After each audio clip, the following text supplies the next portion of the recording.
ရဲ့သမီးရင်းခတ်သိန်းရဲ့နေရာကို16နှစ်တိုင်တိုင်အတူရောင်ခိုးယူနေထိုင်ခဲ့တယ်ဆိုပြီးဆွဆွဲခံခဲ့ရတဲ့ Leslie ဟာထိန်းသိမ်းရေးစခန်းမှာနှစ်တိုင်တိုင်ပြင်ပန်းစည်းရေးစွာဖြတ်သန်းခဲ့ရပါတယ်မိသားစုဝင်အားလုံးက Leslie ဟာသူမကိုသမီးရင်းလိုချစ်ခင်ပေးခဲ့တဲ့အဖွားဖြစ်သူကိုလေကားပေါ်ကနေရည်ရွယ်ချက်ရှိတွန်းချခဲ့ပြီးလေးဖြက်ကသတိမေ့မျောသွားအောင်လုပ်ခဲ့တယ်လို့ယုံကြည်နေကြတာပါဒါပေမဲ့တကယ်အမှန်တရားကတော့ခတ်သိန်းကိုယ်တိုင်အဖွားကိုတွန်းချခဲ့တာဖြစ်ပြီး Leslie အပေါ်မဟုတ်မမှန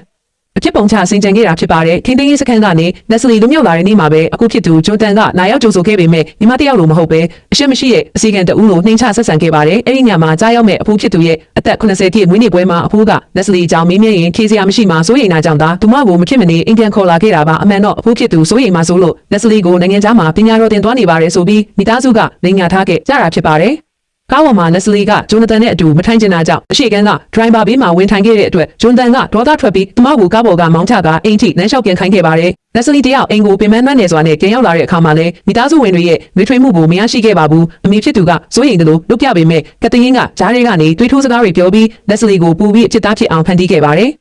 အဖေနဲ့အခုဖြစ်သူတို့ကလည်း Leslie ကိုကျေးဇူးကမ်းနဲ့မိမခွင့်မွေးတာကမှတော်ဦးမယ်ဆိုပြီးပြင်းပြင်းထန်ထန်ဆဲဆိုပုတ်ခဲ့ကြပါတယ်။နာကျင်ခံခဲ့ဖြစ်ရတဲ့ Leslie ကလည်းသူတို့ကိုမိဘလိုမခေါ်တော့ပဲတခင်ကြီးနဲ့တခင်မကြီးတို့သာစိမ့်စိမ့်ကားကားခေါ်ဝေါ်ပြီးလွန်ခဲ့တဲ့နှစ်ကတည်းကမိဘတွေကိုဆုံးရှုံးခဲ့ရပြီးလို့တုတ်ပြန်လိုက်ပါတယ်။ဒါပေမဲ့အဖိုးဖြစ်သူစိတ်မကောင်းဖြစ်မှာစိုးရိမ်တာကြောင့်အမေဖြစ်သူက Leslie ကိုနိုင်ငံခြားမှာပညာသင်နေတယ်လို့အဖိုးကိုလိန်ညာထားကြောင်းပြောပြီးအဝေးစားလဲကမွေးနေ့အဲကိုလိုက်ခဲ့ဖို့ပြောပါတယ်။အဲဒီနောက်မှာတော့ကတရင်ကိုလာကြိုတဲ့ Harry ဆိုတဲ့လူငယ်တယောက်ရောက်ရှိလာပြီး Leslie နဲ့ထိခိုက်တွေ့ဆုံကကတရင်က Leslie ဟာပြုပြင်ထိန်းသိမ်းရေးစခန်းမှာအကျဉ်းစာရိတ္တတွေပျက်စီးလာခဲ့တယ်လို့ထပ်မံသိက္ခာချလိုက်ပါတော့တယ်ရှုမိသားစုရဲ့အိမ်ကူဖြစ်သူလူဝီဇာက Leslie ရဲ့ကိုပေါ်ကဒဏ်ရာတွေကိုမြင်ပြီးစိတ်မကောင်းဖြစ်ကမိဘတွေကိုတိုင်ပြောဖို့ကြိုးစားခဲ့ပေမဲ့ Leslie ကတော့သူမဟာဒီမိသားစုရဲ့သမီးမဟုတ်တော့တဲ့အတွက်ဘယ်သူမှဂရုစိုက်မှာမဟုတ်ဘူးလို့ညှင်းဆန်ခဲ့ပါတယ်အဖိုးရဲ့မွေးနေ့ပွဲကိုတွားဖို့အတွက်မိခင်ဖြစ်သူကခတ်တရင်ဝစ်စင်ပြီးသားအဟောင်းကို Leslie အတွက်ပြင်ဆင်ပေးခဲ့ပါတယ် Leslie ကအဲ့ဒီကာဝင်ကိုမွေးချင်ဘူးလို့ညှင်းဆန်တဲ့အခါမှာခတ်တရင်ကသူမကြောင့်ဖြစ်ရတာပါဆိုပြီးလူကောင်းလာလုပ်ခဲ့တယ်လို့အခုဖြစ်သူဂျိုနသန်ကလည်း Leslie ဟာပြုပြင်ရေးစခန်းရောက်တာတော့အကျင့်မပြင်းပဲအောက်ခြေလို့နေတယ်လို့ကဲရခဲ့ပါတယ်ခါတီမကသေးပဲမိခင်ဖြစ်သူက Leslie ကိုကားပေါ်အတူစီးဖို့ခေါ်တဲ့အခါမှာလဲဂျွန်တန်ကအစီကံတယောက်ဟာတခင်မကြီးနဲ့အတူကားစီးပိုင်ခွင့်မရှိဘူးဆိုပြီး Leslie ကိုထပ်မံရှက်ခွဲနှိမ်ချခဲ့ပြန်ပါတယ်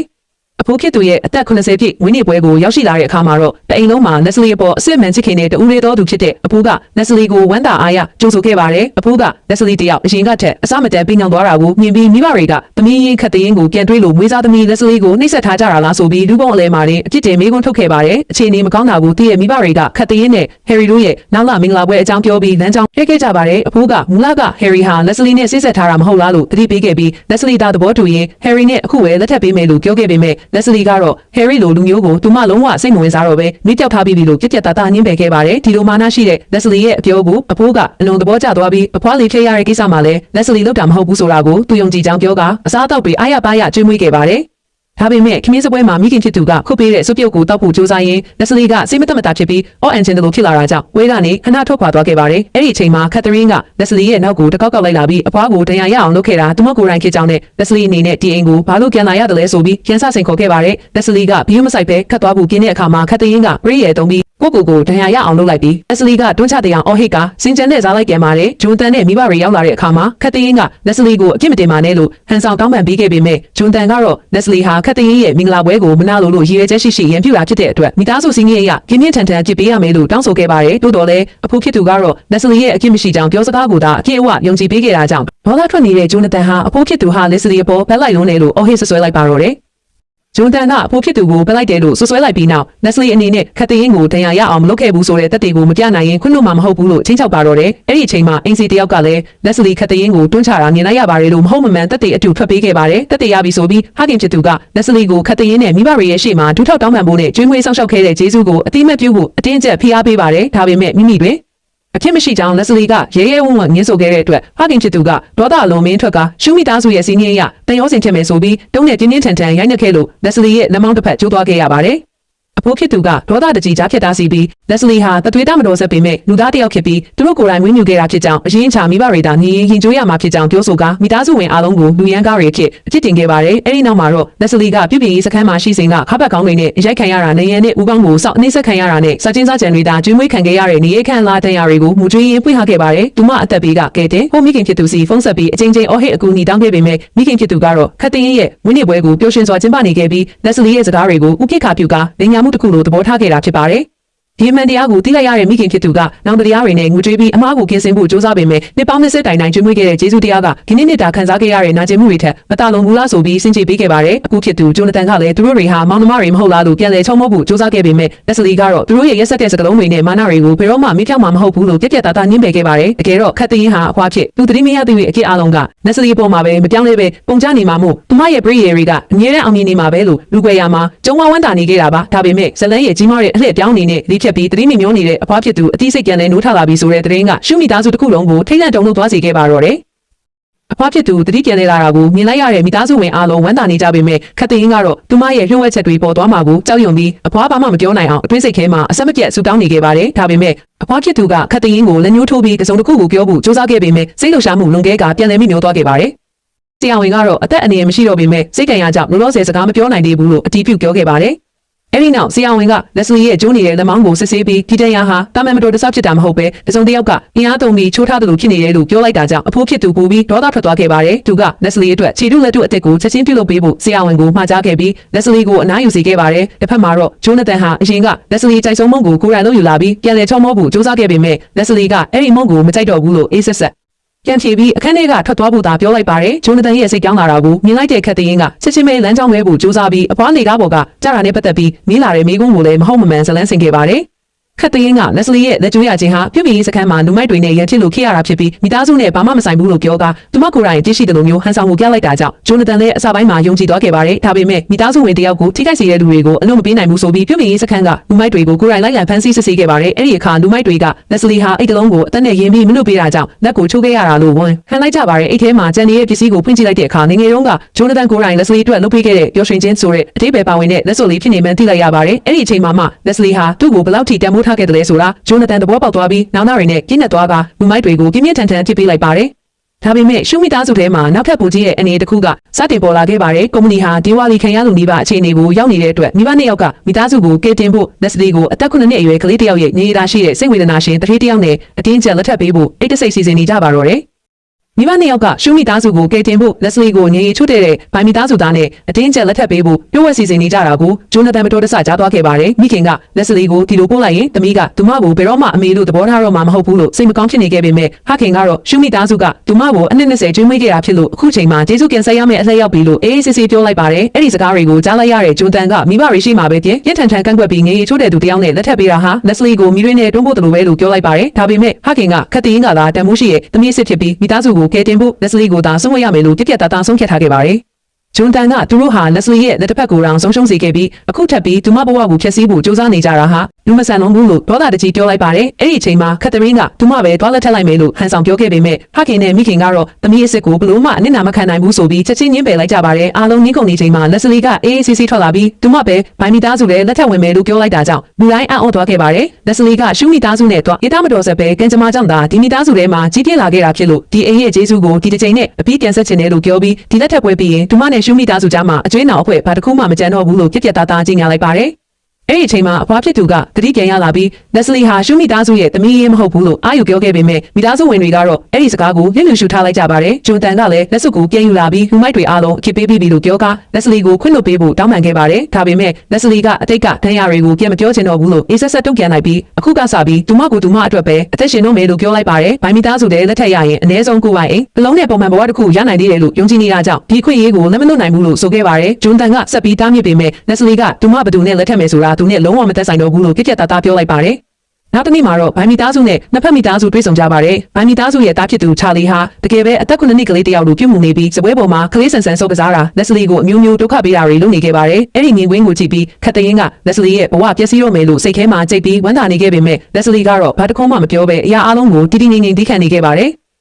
ယ်ချာလီဟာတကယ်ကိုကလေးတစ်ယောက်လိုငယ်ရင်မျိုးနဲ့ပြုမှုတတ်သူဖြစ်ပြီးထမင်းစပွဲမှာလက်စလီကိုဟင်းတွေနဲ့ပကန်းကနှောက်ယှက်ခဲ့ပါတယ်ဒါကိုမြင်တဲ့ခက်တရင်ကလက်စလီတယောက်မူဆိုးမလို့ဘဝမျိုးနဲ့ဒုက္ခရောက်တော့မယ်ဆိုပြီးလှောင်ပြောင်တည်ခဲ့ပါတယ်လက်စလီအဝယ်စားတွားရောက်တန်းစင်တဲ့အချိန်မှာတော့ဟာရီကသူမအနာကိုချင်းကပ်လာပြီးဒီလက်ထပ်ပွဲကိုလက်မခံဖို့တားဆီးခဲ့ပါတယ်ဒါပေမဲ့လက်စလီကဟာရီကိုအတိတ်တတိဝင်ဖို့တတိပေးခဲ့ပြီးဂျွန်တန်ကလည်းလက်စလီကိုချာလီရဲ့ရိုင်းဆိုင်တဲ့အခြေအနေကိုမြင်လျက်နဲ့ဆက်ပြီးလက်ထက်မှာလားလို့မိခိုးထုတ်တဲ့အခါမှာတော့ခက်တရင်ကရောက်ရှိလာပြီးလက်စလီရဲ့ဘဝပြတ်တော့မဲ့အခြေအနေကိုဆက်လက်ဆောင်ပြောဆိုနေခဲ့ပါတယ် ခက်သရီနာလက်စလီကိုသူမချစ်ခဲ့ဘူးတဲ့ဟာရီနဲ့လက်ထက်ရောက်တော့မှဖြစ်လို့ရှူမီသားစုရဲ့ပိုင်ဆိုင်မှုအားလုံးဟာသူမအတွက်ပဲဆိုပြီးတောင်ပြောင်ဝါကြခဲ့ပါတယ်။ဒါရင်မကပဲဂျွန်ဒန်ကိုလည်းလက်စလီဟာငွေမဲ့လို့သာပိုင်မီသားစုစီအတင်းဝင်တာဖြစ်ကြောင်းမဟုတ်မမှန်ထပ်မံကုန်ချုပ်ခဲ့လို့ဂျွန်ဒန်ကလက်စလီအပေါ်ပုံမှုစိတ်ကက်သွားခဲ့ပါတယ်။ခက်သင်းကတော့စိတ်ခဲကနေလက်စလီကိုဘယ်တော့မှစိတ်ချမ်းသာခွင့်မပေးဘူးလို့ကြုံဝနေခဲ့ပါတယ်။မင်္ဂလာပွဲကျင်းပတဲ့နေ့မှာတော့ဘိုင်မီသားစုရဲ့နေအိမ်မမှန်တဲ့သားဖြစ်သူချာလီနဲ့လက်စလီတို့လက်ထပ်ဖို့ပြင်ဆင်နေစဉ်မှာပဲအဖိုးဖြစ်သူရောက်ရှိလာပြီးမင်္ဂလာပွဲကိုအတင်းကျပ်တားဆီးခဲ့ပါတယ်။အဖိုးဖြစ်သူကမိဘတွေရဲ့ရက်စက်မှုကြောင့်လက်စလီရဲ့လက်မောင်းတစ်ဖက်ကျိုးသွားခဲ့ရတဲ့အပြင်သူမဟာရှူမီသားစုရဲ့သမီးရင်မဟုတ်ပဲအားကိုးရမဲနေတဲ့ဝေစားသမီးဖြစ်ကြောင်းဘိုင်မီသားစုရှေ့မှာအမှန်တရားကိုဖွင့်ချလိုက်ပါတယ်။ဒါကြောင့်ရှူမီသားစုဟာမိမိတို့အကျိုးစီးပွားအတွက်လက်စလီကိုကရိယာတစ်ခုလိုအတုံးချနေတာဖြစ်တောင်းဖို့ကဒေါသတကြီးပြောဆိုခဲ့တဲ့အတွက်ဘိုင်မီသားစုကလည်းမင်္ဂလာပွဲကိုဖျက်သိမ်းဖို့ဆုံးဖြတ်ခဲ့ကြပါတယ်။ဒါပေမဲ့အားလုံးအော့သွားရတာကတော့လက်စလီကအဖိုးကိုတားဆီးပြီးချာလီဟာလူကောင်းတစ်ယောက်ဖြစ်လို့မိမိကိုယ်တိုင်စိတ်လိုလဲရလက်ထက်မှာဖြစ်ကြောင်းပြောကြားခဲ့ပါတယ်။လက်စလီရဲ့စိတ်ထားကောင်းမှုကိုတည်သွားတဲ့ဘိုင်မီသားစုရဲ့ဖခင်ကြီးကအလွန်သဘောကျသွားပြီးဘိုင်ကုမ္ပဏီရဲ့အစုရှယ်ယာအားလုံးကိုတားဖြစ်သူအစားတရားဝင်ဇနီးလောင်းဖြစ်မဲ့လက်စလီထံသို့ခွဲပြောင်းပေးအပ်ကြောင်းစာချုပ်ချုပ်ဆိုလိုက်ပါတော့တယ်။ဒီအခြေအနေကြောင့်ရှူမီသားစုဟာအံ့ဩမင်သက်သွားခဲ့ရပြီးနောက်တစ်ချိန်မှာဘိုင်ကုမ္ပဏီနဲ့အလုပ်တွဲလုပ်ချင်ရင်သူတို့ဆုံးဖြတ်ခဲ့တဲ့လက်စလီကိုပြန်လည်တောင်းပန်ရမယ့်အခြေအနေသို့ရောက်ရှိသွားပါတယ်။ဂျွန်တန်ကလက်စလီဟာဘယ်တော့မှအရှုံးမခံတဲ့သူပဲလို့မှတ်ချက်ချနေချိန်မှာခက်သိန်းကတော့မနာလိုဒေါသတွေအလေးလိုက်ထွက်ကလက်စလီကိုသူ့မထက်ဘဝမသာစေရဘူးလို့ရန်ညိုးဖွယ်ရင်ဇလန်းကပုံမှုကင်းထန်လာခဲ့ပါတယ်။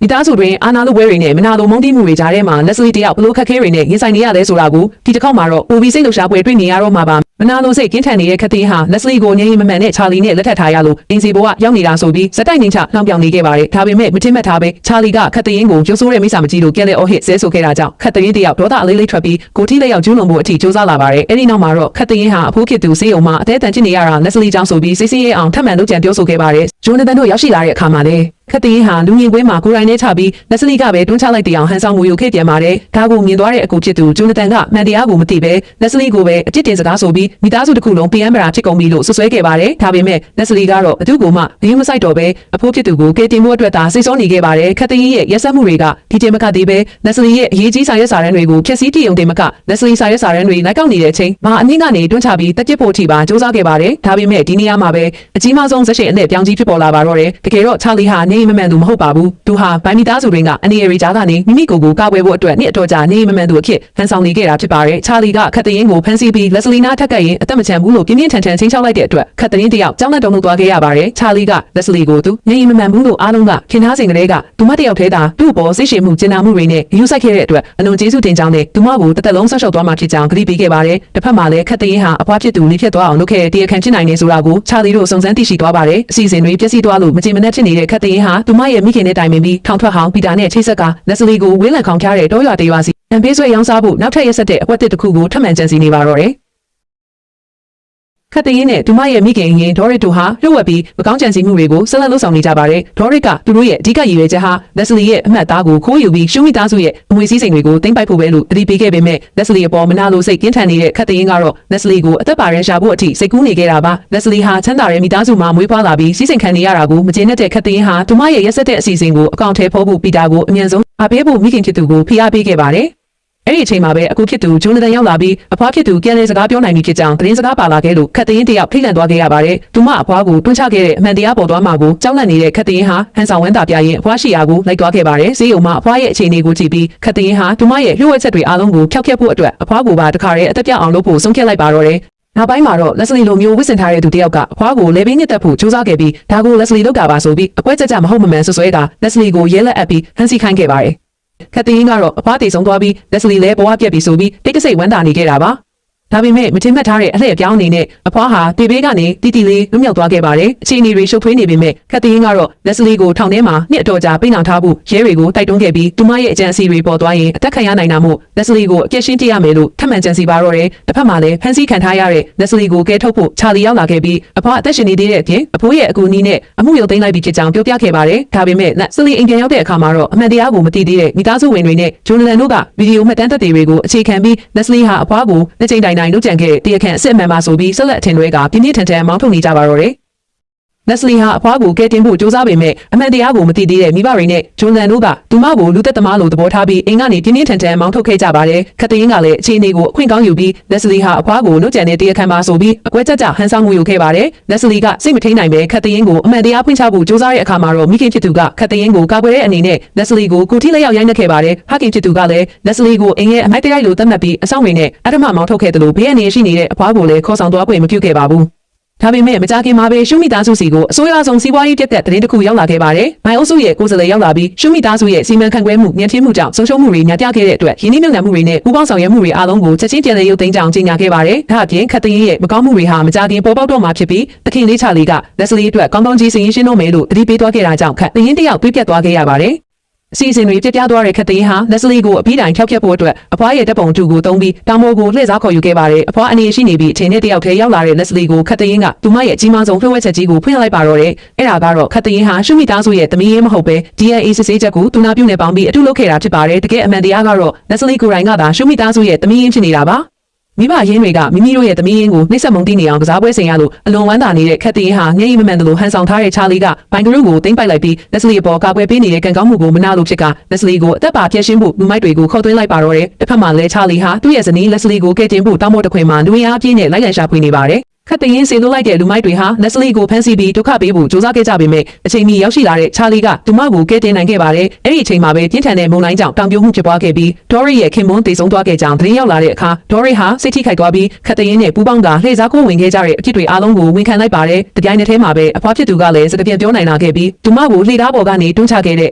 တရားခံစစ်ဟာခတ်သိန်းဖြစ်ကြောင်းတက်တေထွက်ဆိုခဲ့သလိုလက်စလီဟာရှုမိသားစုရဲ့တမီးရင်းဖြစ်ကြောင်းအားလုံးကိုဖွင့်ချလိုက်ပါတော့တယ်။ချာလီဟာတကယ်တော့ငြိမ်မမှန်သူမဟုတ်ပဲရန်သူတွေရန်ကနေကောက်ွယ်ဖို့ဟန်ဆောင်ထားတာဖြစ်ကြောင်းပေါ်သွားခဲ့ပြီးခတ်သိန်းကလက်စလီကိုဒုက္ခပေးဖို့ကြံစီခဲ့တဲ့ရုံမာတဲ့တက်တေတွေကိုအပြတ်သက်ချပြခဲ့ပါတယ်။အမှန်တရားကိုသိသွားတဲ့ရှုမိသားစုဝင်တွေဟာနောက်တရားတွေနဲ့အတူခတ်သိန်းကိုဆက်ဆုပ်စွာနှင်ထုတ်ခဲ့ပြီးအခုဖြစ်သူဂျွန်တန်ကလည်းလက်စလီခံစားခဲ့ရတဲ့ဒုက္ခတွေအတိုင်းပြန်လည်ခံစားစေဖို့အတွက်ခတ်သိန်းကိုပြုပြင်ရေးစခန်းနဲ့ပို့ဆောင်ဖို့အမိန့်ပေးလိုက်ပါတော့တယ်။ခတ်သိန်းရဲ့မိခင်ဒေါ်ရစ်ကသူမရဲ့သမီးဖြစ်သူကိုအဖြစ်ကနေတညာပေးဖို့ရဲရဲဇလက်နဲ့အတနာခံခဲ့ပေမဲ့ချာလီကတော့ခတ်သိန်းဒေါ်ရစ်နဲ့ကျန်ရပါ၃ယောက်လုံးကိုရဲစခန်းစီအနံပြီးသူတို့ကျူးလွန်ခဲ့တဲ့မကောင်းမှုတွေအားလုံးအတွက်ဥပဒေအတိုင်းပြည့်ပြတ်သားသားဆင်ရင်ရှင်းဖို့ဆုံးဖြတ်လိုက်ပါတယ်။တစ်ဖက်မှာလည်းအမှန်တရားကိုနောက်ကျမှတီးခွင့်ရလိုက်တဲ့ရှုမိသားစုရဲ့မိဘနှစ်ပါးဟာအပြင်းထန်နောက်တရားရဲ့သမီးဖြစ်သူလက်စလီရှိရာစီကိုအပြေးနွားသွားရောက်ခဲ့ကြပါတယ်။မိခင်ဖြစ်သူဟာလက်စလီကိုတွေ့ချင်းရဲရဲအလီလီကြရင်အတိတ်ကသမီးရင်းမှမသိပဲရဲရဲဆက်ဆက်ဆုံးဖြတ်နှိမ့်ဆက်ခဲ့မိတဲ့ညအမားတွေအတွက်ခွင့်လွှတ်ပေးဖို့အသေးအတန်ငွေတောင်းပန်ခဲ့ပါတယ်။ဖခင်ဖြစ်သူအတူကလည်းဝမ်းဆွဲတည်ရဲ့လှည့်စားစကားတွေကိုအလွဲတကူယုံကြည်ခဲ့မိတယ်လို့ခတ်သိန်းရဲ့ DNA စစ်ဆေးချက်အတူကိုမျက်စိနဲ့ယုံကြည်ခဲ့မိတဲ့အတွက်အခုလိုကြေကွဲစရာဖြစ်ဆိုးတွေအားလုံးဖြစ်ပျက်ခဲ့ရတာပါဆိုပြီးမိမိကိုယ်ကိုအဖြစ်တင်ရင်နောက်တရားတွေနဲ့ဝန်ခံခဲ့ပါတယ်။သူတို့ဟာလက်စလီကိုမိသားစုအဖြစ်ပြန်လည်လက်ခံပြီးအတိတ်ကဒဏ်ရာတွေကိုခိပြည့်ချင်းအစားထိုးကုစားပေးနေတာကြောင့်အင်ပြန်လိုက်ခဲ့ဖို့အဖန်ဖန်အတနာခံခဲ့ကြပါတယ်။အခုဖြစ်သူဂျိုနသန်ကလည်းလက်စလီကိုအင်ပြန်ကြဆိုလို့တောင်းပန်တိုးရှိုးခဲ့ပေမဲ့နှစ်ပေါင်းများစွာစိတ်ကြံရတွေနဲ့နာကျင်မှုတွေကိုတယောက်တည်းခါးစည်းခံခဲ့ရတဲ့လက်စလီကတော့ရှုမိသားစုရဲ့အိမ်တော်ကိုပြန်ဖို့စိတ်ကူးမရှိတော့ပါဘူး။မိဘတွေနဲ့အခုဖြစ်သူတို့ကသမီးဖြစ်သူရဲ့စိတ်ကြောင်းလာနိုးနဲ့ဒူးထောက်အတနာခံရင်းငိုကြွေးခဲ့ကြပေမဲ့လည်းလက်စလီကတော့သူတို့ကိုခွင့်မလွှတ်နိုင်ပဲမိသားစုနဲ့ဝေးရာကိုထွက်ခွာသွားဖို့သာပြည့်ပြည့်သားသားရွေးချယ်ခဲ့ပါတယ်။နောက်ဆုံးမှာတော့ရှုမိသားစုဟာလည်းသမီးဖြစ်သူပေါ်ထပ်ပြီးစိတ်ဆင်းရဲအောင်အကြက်မကင်ကျင်တော့တာကြောင့်လက်စလီရဲ့ဆုံးဖြတ်ချက်ကိုနေစားစွာနဲ့ပဲလက်ခံပေးလိုက်ရပြီးသမီးဖြစ်